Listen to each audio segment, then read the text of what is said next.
لا لا لا نحتاج المال كي السلام علیکم ورحمۃ اللہ وبرکاتہ۔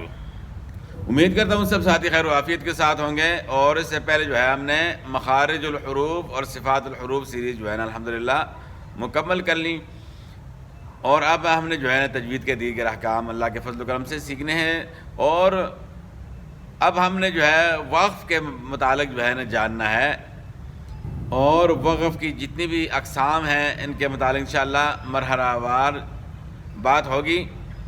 تو آج ہم نے جو ہے جو ان کی بنیادی باتیں ہیں وقف کے متعلق ان کو ہم نے سیکھنا ہے۔ وقف کا معنی ہے ٹھہرنا، رک جانا، سٹاپ کرنا۔ یعنی انسان جب تلاوت کرتا ہے قرآن پاک کی تو کہیں نہ کہیں اس کو سانس لینے کی ضرورت ہوتی ہے، تو جہاں سانس لے گا اس کو وقف کہتے ہیں۔ تو اب ہم وقف جو ہے اپنی مرضی سے نہیں کر سکتے کہ جہاں مرضی ہے سانس لے لیا۔ اس کے اصول ہیں، ان کا جاننا ضروری ہے۔ سب سے پہلے جو ہے ہم نے وقف کی علامات کو جاننا ہے کہ وقف کی علامات جو ہے کون سی ہیں۔ وہ 4 علامات آپ نے جو ہے نا اپنے ذہن میں رکھنی ہے، ان پہ جو ہے نا آپ نے وقف کرنا ہے۔ اور اگر ان علامات میں سے کوئی علامت نہ ہوئی تو آپ نے پھر اس کے بعد اعادہ کرنا ہے۔ اعادہ کا مطلب ہے کہ لٹانا، پیچھے سے جو ہے جملے سے پھر دوبارہ پڑھنا۔ اور اگر وقف ہے گول دارہ میم طا جیم، ان 4 علامات میں سے کوئی علامت ہے تو آپ کو پیچھے سے لٹانے کی ضرورت نہیں، اس سے آگے جو ہے نا آپ پڑھ سکتے ہیں۔ گول دارہ جس کو ہم آیت کہتے ہیں، وہاں جو ہے آپ مثلا کہ سٹاپ کر سکتے ہیں۔ اور اسی طرح میم وقف لازم ہے، اس پہ جو ہے ضرور رکنا چاہیے۔ اور اس کے بعد پھر طا ہے وقف مطلق، اور اس کے بعد پھر جیم ہے وقف جائز۔ تو ان علامات پہ جو ہے آپ رک سکتے ہیں۔ اور اگر آپ کا سانس لمبا ہے، 1 آیت 2 آیتیں اس طرح آپ پڑھتے ہیں، تو آخر میں جو ہے نا آپ نے وقف کو دیکھنا ہے کہ وقف کہاں ہوگا، وہاں آپ وقف کر سکتے ہیں۔ تو ان 4 علامات کو آپ نے ذہن میں رکھنا ہے۔ اور اس کے علاوہ جو ہے آخری حرف موقوف علیہ، جس حرف کے اوپر وقف ہوگا، یعنی لفظ کا جو آخری حرف ہے اس پہ جو ہے نا کیا اثر پڑے گا جب ہم وقف کریں گے، سٹاپ کریں گے تو اس پہ کیا اثر پڑے گا، یہ بھی آپ نے جو ہے نا جاننا ہے۔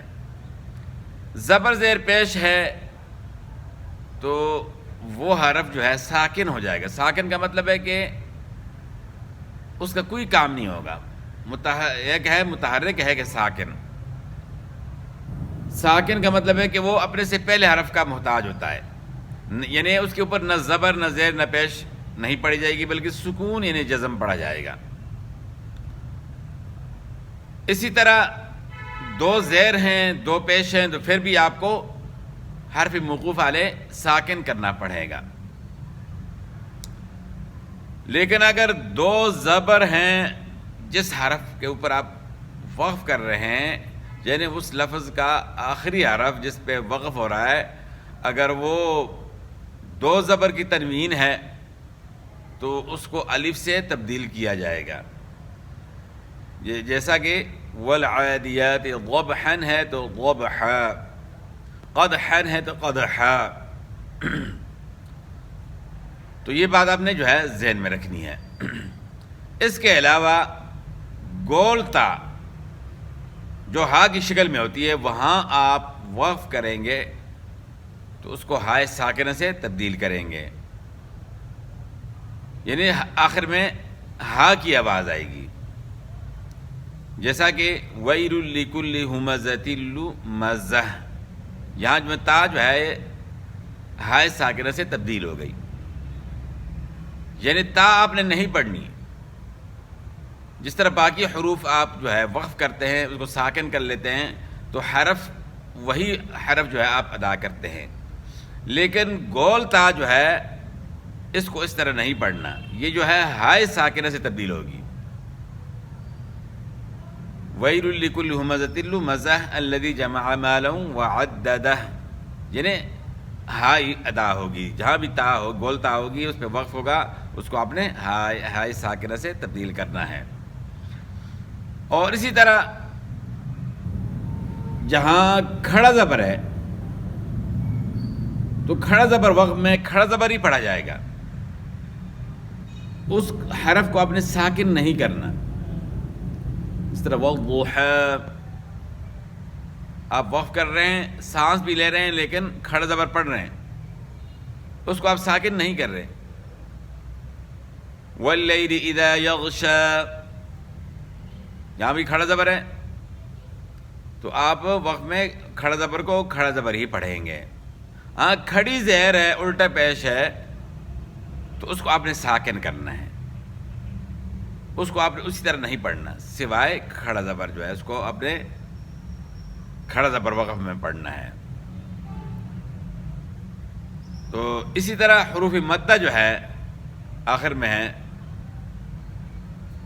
والشمس وضحاها، یہاں الف مدہ ہے تو یہ تو ساکن نہیں ہو سکتا، الف تو ویسے ہی ساکن ہوتا ہے، یعنی وقف میں الف مدہ جو ہے وہ ادا ہوگا. وقف میں جس طرح یعنی اصلی حالت میں جس طرح ہے اسی طرح وقف میں بھی پڑھا جائے گا. والشمس وضحاها والقمر اذا تلاها، یعنی الف مدہ اسی طرح ادا ہوگا. یعنی حروف مدہ جو ہے وقف میں اسی طرح آپ نے پڑھنے ہیں. اگر آپ اس کو ساکن کرنے کی کوشش کریں گے مزید تو پھر غلطی ہو جائے گی. تو خاص کر الف مدہ جو ہے یہ جو ہے اس میں لوگوں کو غلط فہمی ہوتی ہے کہ وقف کریں گے سانس لیں گے تو کس طرح ادا ہوگا، تو اس طرح ہی جس طرح لکھا ہوا ہے اسی طرح ادا ہوگا جس طرح سورہ شمس میں ہے.